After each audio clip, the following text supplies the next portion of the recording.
Hi mga langga, sa mga bago po sa page ko, ako po si Mami Rain, a solo parent to 3 boys whose dad grew up pair of wings way back 2019, and this is my solo parenting journey.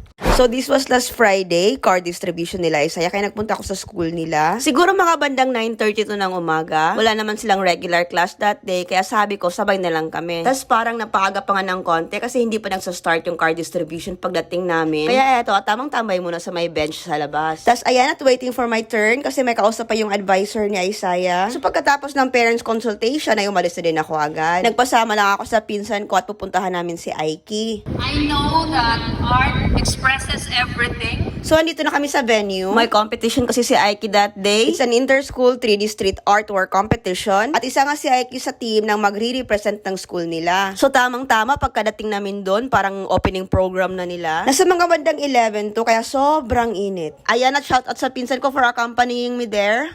Thank you also for sharing to the government kay in fact naa sa ato ang park no. Every day na magsuroy diri natay bisita.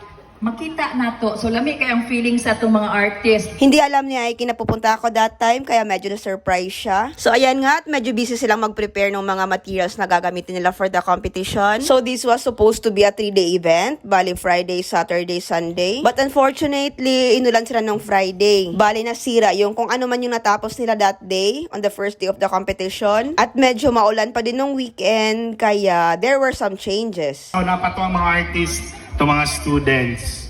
Okay. So parang ang sabi is basta matapos na lang before nung day of judging. Kasi busy din kasi ang mga students tong mga to eh. So parang isisingit na lang din nila sa mga free schedules nila kapag wala silang pasok, ganun. A count of 10, 9, 8, 7, 6, 5, 4, 3, 2, 1. Mural painting, artwork, and 3D competition starts right now.